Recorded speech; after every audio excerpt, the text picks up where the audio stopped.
Thank you. Good morning. How's it been since the last conversation we had? You were here. You've been working on this album.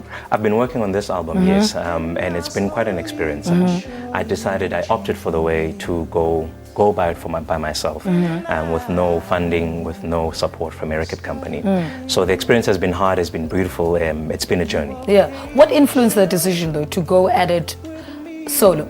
Having looked at some of the South African artists that don't have rights to their own music, and having worked in the background for a record company before, that was the whole decision. I need to own my material so that I can exploit it in any way that I choose. And should anyone want to exploit it, they then can come to me, and then I get the bigger cut of the cake. Let's talk about this album. I mean, what's the significance of the title of this album? Introspection. Introspection is actually looking in. Yeah. When you kind of look at where you've been and where you are now. And I actually started working on this album from 2009. Some of the songs were written back in 2002, 2004. So I opted for the title Introspection because most of the songs are experiences of either me or people around and close to me. Yeah. Who did you work with on this album? Oh, I worked with such beautiful people. Yeah. I worked with a guitarist called Cameron Ward, who plays for Hugh Masekela, Ezra Erasmus, who's played for almost everybody, as well as Eddie Stain and Merlin Michaels. And the biggest collaboration there on the album is Brendan Jury, who's my producer. Yeah. And he's played for Urban Creep. He's produced and played for Arno Carstens, and recently just received an award for producing the Africa Rising DVD for Black Coffee. So that's alignment with him is actually the most beautiful. And why is this album worth a buy though? It's worth a buy because it's quality music. It's music that you would have never heard in the time that you've listened to music. It's music that is different.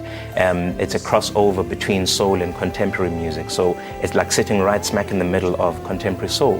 So it brings in some elements of African, some elements of soul, some elements of jazz, and all of those genres. How difficult or easy was it for you to stick to this genre and so that this introspection can come out? It was very hard. Very hard because you come across people that tell you that you're versatile, and yes, I know I'm versatile. Yeah. And they tell you, no, you should try house, no, you should try straight R&B, no, you should try African music. And I'm like, yes, there's people in those pockets, and I want to be unique. I want to open up a new genre where I can be the first person to enter in that genre. So it was quite hard having to like sit down and then filter all that noise, if I may say, to say, okay, this is what I want to do, and this is where I want to be with this kind of music. What were the highlights of putting introspection together?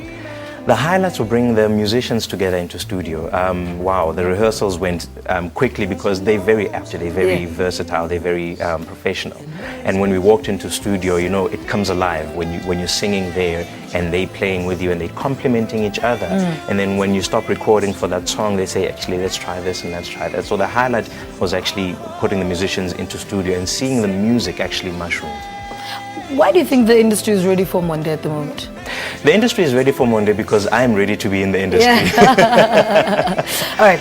And I mean, there's only about 10 tracks on this album. Was that a conscious decision that you're going to stick to only 10 tracks? And what do you sing about? Yes, it was a conscious decision to stick to only 10 tracks because I'm of the thought that by the time you reach a 10-track album, you still have that yearning to go back and listen to more. If it was a 13 or 15 track album, when it ends, you're kind of like, okay, my ears need to rest. What I sing about there are all the topics that we come across in life: losing someone, being in love, wanting to be loved, needing someone to love. And there's 2 tracks that I would say are bordering on gospel, which are gospel, but it's a gospel of my own twist. All right, Monde, thank you so much for talking to us. Thank you so much, Monde is a music guest this morning, giving us more insight on his musical career and filling us in on his latest album. It's called Introspection, and he'll play for us after the break. So stay tuned to Morning Live.